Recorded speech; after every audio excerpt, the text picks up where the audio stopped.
Spotlight hat nicht nur mit 6 Oscar-Nominierungen von sich reden gemacht, sondern auch mit seiner Thematik, die er darstellt. Und zwar geht es bei Spotlight um eine Gruppe Investigativjournalisten vom Boston Globe ums Jahr 2000 herum. Und es behandelt die Geschichte von denen. Und das ist es.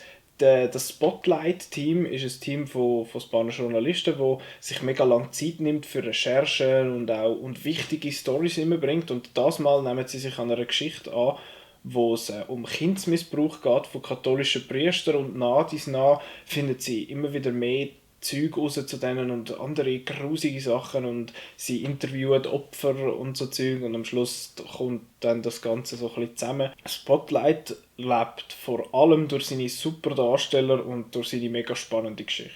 Der Film ist nicht irgendwie speziell fancy gefilmt oder was weiß ich, mit irgendwelchen komischen Spielereien. Es ist einfach wirklich eine packende Geschichte, und man darf nicht vergessen, das basiert auf wahren Gegebenheiten. Das ist wirklich einmal passiert dort in Boston. Es passiert ja heute noch. Und was mir sehr gut gefallen hat, ist, dass der Film wirklich sehr sauber und sehr gut strukturiert ist. Man kann dem Film gut folgen. Der Fortschritt, wo das Investigativ-Journalismus-Team, wow, was für ein Unwort, was das Team für Fortschritt macht, das wird wirklich gut dargestellt. Man kann dem Film super folgen. Und was mich sehr erstaunt hat, ist, dass der Film eigentlich mich jetzt überhaupt nicht gelangweilt hat. Der Film geht ein bisschen mehr als 2 Stunden, und es ist nur Dialog und irgendwelche Montageszenen von Leuten, die die Sachen eigentlich herausfinden und lesen. Und trotzdem hat er mich nicht gelangweilt, weil es ist einfach wirklich eine mega packende Geschichte, und das hat mich positiv überrascht. Das zeigt vor allem auch, wie sehr wichtig das die Arbeit von diesen Journalisten ist, von diesen Journalisten, die sich wirklich Mühe geben, von diesen Investigativjournalisten, die lange Zeit haben zum Recherchieren. Ich meine, heute siehst du so oft, dass Journalisten oder allgemein irgendwelche Redaktionen bei Zeitungen irgendwelche Meldungen einfach raushauen, nur dass die Ersten sind, und man schaut gar nicht, stimmt es überhaupt, was ist dort dahinter, was steckt so dahinter. Es wird einfach rausgehauen, dass man die Klicks und die Views und was weiß ich überkommt, und das wird in diesem Film kurz angeschnitten. Das hätte ich aber gerne mehr gesehen, dass das eine Thematik ist, aber wahrscheinlich ist es vor 15 Jahren so Prä-Internet noch nicht so schlimm gewesen. Und eben, wie gesagt, der Film kann wirklich mit einem super guten Cast aufwarten. Meiner Meinung nach der Beste ist der Mark Ruffalo. Er spielt einen von diesen Investigativjournalisten.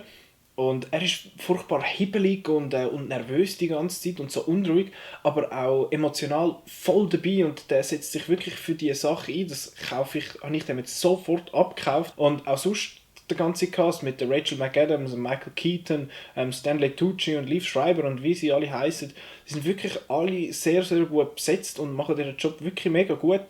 Auch der ganze Supporting Cast, also die ganzen Opfer und Pastoren und Priester und weiss der Gucker, wer alles noch dabei ist, die sind auch sehr gut gecastet. Ich hätte aber die Opferrolle und beziehungsweise Interviews mit so Opfern hätte ich gerne mehr gesehen.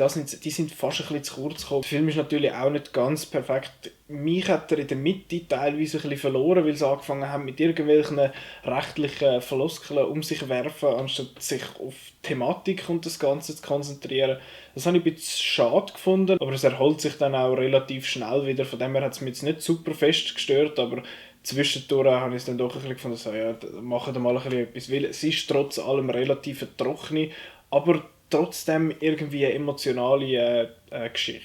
Ja, Spotlight hat mir erstaunlich gut gefallen, weil es ist einer von diesen Filmen, die einfach eine gute Geschichte haben, aber irgendwie nicht viel mehr bietet, aber trotzdem, weil es eine wahre Geschichte ist und weil es eine packende und immer noch sehr aktuelle Geschichte ist, hat mich Spotlight also wirklich überzeugt, bis auf die paar kleinen Sachen, die ich erwähnt habe. Und ich würde den Leuten empfehlen, die gerne so Geschichten haben, die wirklich, wie gesagt, wahr sind und auch Thematiken aufgreifen, die vielleicht so schon ein bisschen tabu sind.